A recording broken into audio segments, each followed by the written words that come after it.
हाँ तो नमस्ते बच्चों, कैसे हैं आप लोग। आज हम लोग पढ़ेंगे कक्षा 11वीं हिंदी आरोह जो पुस्तक है। इसी पुस्तक के पद्य भाग के वस्तुनिष्ठ प्रश्नों को हम लोग तैयार कर रहे हैं। उसी श्रृंखला में चलते हम लोग आज दुष्यंत कुमार की गजल है, 5वां पाठ है ये। तो दुष्यंत कुमार की गजल पाठ की ओर चलते हम लोग। तो जैसा कि आप देख पा रहे हैं दुष्यंत कुमार और इनके इसी पाठ को हम लोग आज वस्तुनिष्ठ प्रश्नों में तैयार करेंगे। तो दोस्तों, वीडियो प्रारंभ करने से पहले हर बार की तरह आपसे बोलना चाहूंगा, चैनल पर आप नए हैं तो एक बार चैनल को सब्सक्राइब जरूर कर लें, साथ में बेल आइकन को दबाएंगे तो आपको विशेष संबंधित नई नई वीडियो मिलती रहेगी।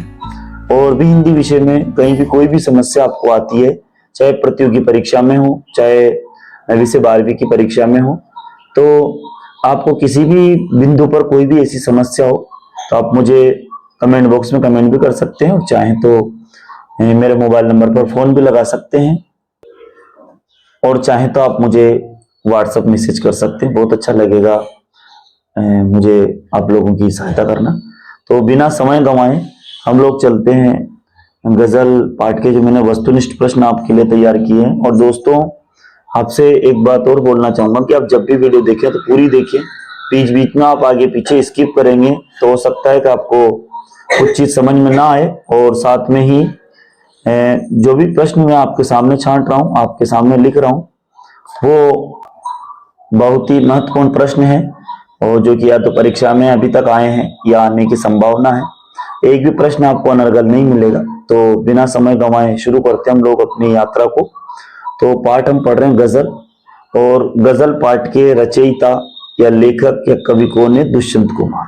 ठीक है, ये गजल है ना, दुष्यंत कुमार की गजल है। तो गजल पाठ जो है या गजल कविता जो है या गजल के रचयिता कौन है? दुष्यंत कुमार। जो भी परीक्षा में पूछा जाए ध्यान रखेंगे, क्योंकि एक एक प्रश्न हमारे लिए बहुत महत्वपूर्ण है। कोई हम किसी भी बिंदु को छोड़ नहीं सकते, एक एक विषय वस्तु को ध्यान से समझेंगे। अगला देखते हैं, दुष्यंत कुमार की यह गजल उनके किस काव्य संग्रह से ली गई? ये जो गजल है ना, ये गजल है उनका एक काव्य संग्रह दुष्यंत कुमार का, उसका नाम है साये में धूप।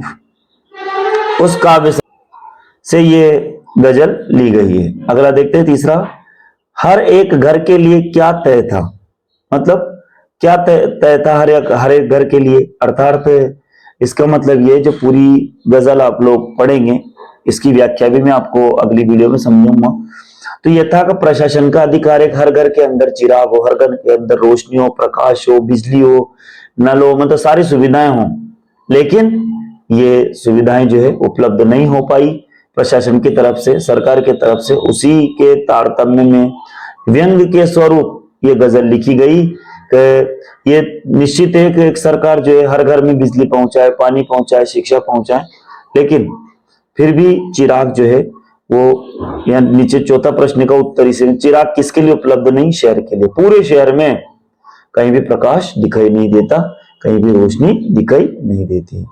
5वां प्रश्न है, दरखत शब्द का क्या अर्थ है? दरखत शब्द का अर्थ है पेड़। दरखतों की छांव में, तो यहां पर इसका अर्थ है पेड़। आगे देखते हैं,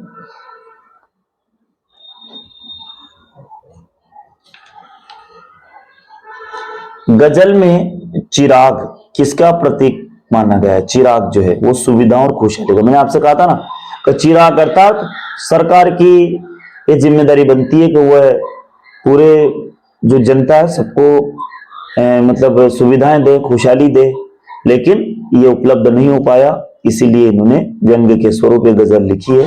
तो गजल में चिराग किसका प्रतीक माना गया? सुविधाओं और खुशहाली का। प्रश्न नंबर 7वां, गजल की भाषा कैसी है? तो गजल की भाषा उर्दू मिश्रित खड़ी बोली है। ठीक है, उर्दू मिश्रित खड़ी बोली है। कैसी है? उर्दू मिश्रित खड़ी बोली। ध्यान रखेंगे इसको, तो कौन सी भाषा है? उर्दू मिश्रित खड़ी बोली जो है ये गजल की भाषा है। अगला प्रश्न नंबर 8 पे चलेंगे, मयस्सर शब्द का क्या अर्थ है? मयस्सर, तो मयस्सर शब्द का अर्थ है उपलब्ध या प्राप्त, है ना। मयस्सर का मतलब है, ये उर्दू, अरबी, फारसी के शब्द हैं, इसमें सारे विदेशी शब्द है। विदेशी जो शब्द अपनी हमारे पाठ्यक्रम में शब्द भी है, तकनीकी शब्द है ना, और क्षेत्रीय शब्द, इस तरह से विदेशी शब्द भी होते। तो ये मयस्सर जो है एक विदेशी शब्द है, इसका अर्थ है उपलब्ध या प्राप्त। प्रश्न नंबर 9 है, कवि को कहां रहने पर भी धूप लगती है? कवि को कहां रहने पर? दरख्तों यानी पेड़ों की छांव में भी धूप लगती है। अर्थात जब सुविधा, इसका पूरा अर्थ है मैं आपको व्याख्या में समझाऊंगा, लेकिन यहां समझा देता हूं। दरख्तों पेड़ों का मतलब है जब दिखावा करता है तो ऐसा लगता है कि हमें सुविधा मिल रही, लेकिन वहां भी कठिनाई होती है। दुख का मतलब कष्ट होता है। तो दरख्तों की छांव में भी यहाँ पर, अर्थात जो दिखावा होता है प्रशासन का, कभी हम लोग ये सुविधा दे रहे, वो सुविधा दे रहे, वो भी समय पे नहीं मिलती, तो वहां पर भी उन्हें कष्ट होता है, धूप है ना, धूप लगती है। प्रश्न नंबर 10वां है, कमीज न होने पर पेट किससे ढक लेंगे? तो पेट पांव से ढक लेंगे। अर्थात जब जनता अंत दुखी हो जाती है, बिल्कुल दुखी हो जाती है, कोई सुविधा नहीं मिलती, तो फिर वो अपने अनुसार, कहते हैं ना कि जैसे सुविधा मिली उसी हिसाब से व्यक्ति एडजस्ट हो जाता है, उसी हिसाब से वो अपने आप को संतुष्ट करने का प्रयास करता है। तो फिर जब उनके कमीज नहीं है तो अपना पेट जो है, अर्थात पेट ढकने का मतलब यहाँ है कि जब भूख लगी हो और खाली पेट ना दिखाई दे और कमीज भी नहीं है, कपड़े भी नहीं है, तो फिर वो कहां से ढकेंगे? पांव से, ताकि किसी को उनकी कमजोरी का पता न चले। आगे देखते हैं। प्रश्न नंबर 11वां है, कवि किससे अपनी जबान सिलने को कहता है? किससे? शासक वर्ग से। शासक वर्ग से कहता है कि अपनी जबान सिल लो। जब आप बड़ी बड़ी बातें करते हो, लोगों के लिए ये कर देंगे, वो कर देंगे, ये सुविधा देंगे, लेकिन जब आप नहीं दे पाते हो और जनता दुखी है, त्रस्त है, तो फिर वो शासन वर्ग से, शासक वर्ग जो है उससे अपनी जबान सिलने की बात करता है। और ये भी कहता है कि हमारी भी जबान सिल दो, ताकि हम भी आपके खिलाफ आवाज न उठाए, है ना। तो वो कहता है कि हमारी भी जबान आप सिल दो, ताकि हम भी आवाज न उठाएं और आप भी कुछ न बोले। इस तरह से ये जो मतलब उस समय का जो ये गजल, अंधा कानून या प्रशासन के द्वारा जो दी गई परेशानियां हैं, उसके ऊपर ये गजल लिखी गई थी। इसके बाद देखते हैं प्रश्न नंबर 12वां है, तेरा निजाम है। निजाम का मतलब है अभी तुम्हारा ही शासन चल रहा है। सिल दे जबान शायर की, निजाम शब्द का तेरा शासन, मतलब वो कहते जिसकी सरकार होती है उसी की चलती है। तो वो कहता है कि अभी तो आपकी सरकार है, तो आप लोग चाहें तो हमारी जबान सिल दें, हमें बोलने न दें, लेकिन फिर भी हम जब भी शासन के खिलाफ हमें दिक्कत आएगी तो हम लोग, जब भी शासन की तरफ से दिक्कत आएगी तो हम उसके खिलाफ आवाज जरूर उठाएंगे। तो इस गजल में उन्होंने प्रशासन के विरुद्ध अपनी आवाज उठाई है। 13वां प्रश्न है, कवि किस कारण से अपनी जबान सिलने की बात करता है? क्यों कहता है वो? क्योंकि भ्रष्ट शासक वर्ग या सत्ता वर्ग व उनकी नीतियों के खिलाफ बोलने के कारण। जब वो नीतियों के खिलाफ बोलता है, भ्रष्ट शासक वर्ग या सत्ता वर्ग या उनकी नीतियों के खिलाफ बोलता है, तो फिर जब वो बोलता है तो शासन की तरफ से उस पर कानूनन कार्रवाई की जाती है, उसे परेशान किया जाता है और उनको बोलने नहीं दिया जाता। जो भी चाहे सही भी बोल रहा हो तो भी नहीं बोलने दिया जाता। तो ये कहता है कि आप हमारी जबान सिल दो। इसके बाद है फिर बहर। बहर किसे कहते हैं? एक गजल का एक छंद होता है जिसे बहर कहते हैं। तो गजल का एक छंद है जिसे हम लोग बहर कहते हैं। इसके बाद दोस्तों अगला प्रश्न है 15वें नंबर पर, कवि कितने समय के लिए इस समाज को छोड़कर भाग जाना चाहते हैं? वो पूरी तरह से दुखी हो गए कवि, और वो कितने समय के लिए समाज को छोड़कर भागना चाहते हैं? तो वो उम्र भर के लिए इस समाज को छोड़कर भागना चाहते हैं। इसके बाद अगला 16वां प्रश्न है, मैं बेकरार हूं आवाज में असर के लिए, है ना। मैं कवि किसके खिलाफ जनता को जागरूक करना चाहते हैं? तो भ्रष्ट शासक वर्ग या सत्ताधारी लोगों के खिलाफ। जो सरकार है, भ्रष्ट सरकार है, भ्रष्ट शासन वर्ग है, जो सत्ताधारी लोग है, उनके खिलाफ वो आवाज उठाना चाहते हैं। तो आवाज में असर का मतलब है वो कहते हैं मैं ऐसी आवाज उठाना चाहता हूं जिसका कोई न कोई फायदा हो और जिसका कोई न कोई मतलब निकले, वो ऐसी आवाज जो है उठाना चाहते हैं। प्रश्न नंबर 17वां है, वे मुतमईन हैं कि पत्थर पिघल नहीं सकता। में मुतमईन शब्द का क्या अर्थ है? आश्वस्त होना, है ना। मुतमईन, ये मैंने आपसे कहा था, ये सारे शब्द जो अरबी फारसी के शब्द हैं, उर्दू के शब्द हैं, और ये इन्हें विदेशी शब्द हम लोग बोलते हैं। जो भी अंग्रेजी, उर्दू, फारसी, अरबी, तुर्की, तो वे मुतमईन है कि पत्थर पिघल नहीं सकता में मुतमईन का क्या अर्थ है? आश्वस्त होना। प्रश्न नंबर 18 है, पत्थर पिघल नहीं सकता में पत्थर शब्द किसके लिए प्रयोग किया गया?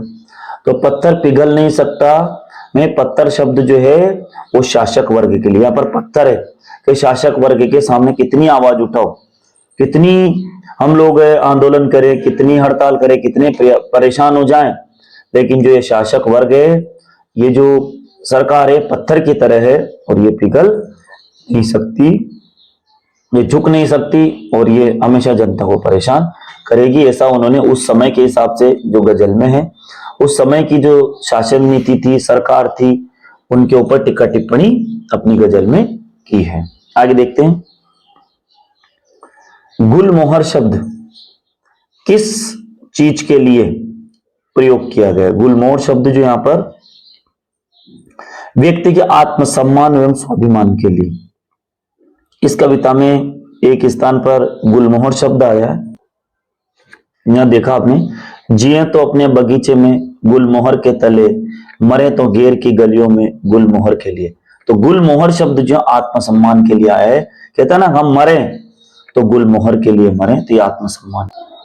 तो गुलमोहर शब्द जो है किस चीज के लिए उपयोग? व्यक्ति के आत्मसम्मान एवं स्वाभिमान के लिए। 20वां प्रश्न ये, गजल के अंतिम शेर में किसकी चर्चा की गई? गुलमोहर के वृक्ष की, है ना।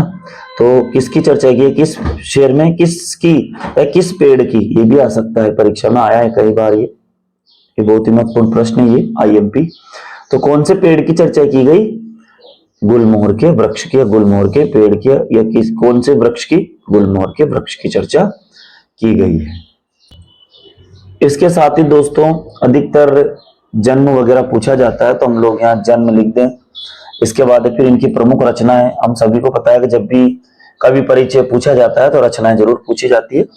तो साये में धूप इनका काव्य संग्रह है, जलते हुए वन का वसंत, एक कंठ विष पाई आंगन में एक वृक्ष और दोहारी जिंदगी, इनका एक उपन्यास भी है, छोटे छोटे सवाल भी एक उपन्यास है इनका, तो आप लोग इनमें देख सकते हैं। और इसके अलावा एक और इनका एक गीति नाट्य जो हिंदी साहित्य में एक महत्वपूर्ण एवं बहु प्रशंसित कृति है, उसका नाम है एक कंठ विषपाई। एक गीति नाट्य है ना, एक गीति नाट्य है ये, एक कंठ विषपाई, जो इनके मतलब हिंदी साहित्य में ये एक महत्वपूर्ण बहु प्रशंसित कृति है ये। इसके बाद हमने देखा ही था कि ये कौन से काव्य संग्रह से लिया गया? साये में धूप से लिया गया। और इस तरह से गजल एक ऐसी विधा है जिसमें सभी शेर अपने आप में मुकम्मिल यानी बिल्कुल संपन्न होते हैं और स्वतंत्र होते हैं, उन्हें किसी क्रम व्यवस्था के तहत पढ़े जाने की दरकार नहीं होती, मतलब अपने आप में स्वतंत्र होते हैं वो, है ना। और जैसे कबीर जी के दोहे हैं, है ना, तो रहीमदास जी के दोहे हैं, वो सब अपने आप में स्वतंत्र हैं और मजबूत हैं। इन शेरों को आपस में भूत कर एक रचना की शक्ल देती है, एक रूप में एक स्तर पर तुक का निर्वाह और दो अंतर वस्तु के स्तर पर मिजाज का निर्वाह। जैसा कि आप देखेंगे यहाँ पहले शेर की दोनों पंक्तियों का तुक मिलता है, उसके बाद सभी शेरों की दूसरी पंक्तियों में उस तुक का निर्वाह होता है। आमतौर पर गजल में शेरों में केंद्रीय भाव का होना जरूरी नहीं है, लेकिन यहाँ पूरी गजल एक खास मनस्थिति पर लिखी गई, सरकार के विरुद्ध, उसकी नीति के विरुद्ध, राजनीति और समाज में जो कुछ चल रहा है उसे खारिज करने, है ना, और विकल्प की तलाश, राजनीति और समाज में जो कुछ चल रहा है उसे खारिज करने और विकल्प की तलाश को मान्यता देने का भाव एक तरह से इस गजल का केंद्रीय सूत्र बन जाते हैं। तो आपसे यहाँ कभी पूछे कि इस गजल का केंद्रीय सूत्र क्या है, तो यहीं से याद करेंगे, राजनीति और समाज में जो कुछ चल रहा है उसे खारिज करने और विकल्प की तलाश को मान्यता देने का भाव इस गजल का केंद्रीय सूत्र है या केंद्रीय भाव है। ठीक है, और ये हिंदी गजल का एक सुंदर नमूना है यहाँ पर हिंदी में, क्योंकि गजल वैसे तो उर्दू, अरबी, फारसी में लिखी जाती है, लेकिन यह हिंदी में गजल का एक सुंदर नमूना यहाँ पेश किया गया है।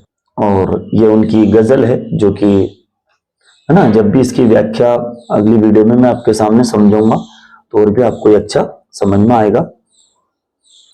तो दोस्तों इस तरह से हमने ये महत्वपूर्ण प्रश्नों पर चर्चा की और मैं आपको विश्वास दिलाता हूं कि इससे बाहर आपकी परीक्षा में कुछ नहीं जाएगा।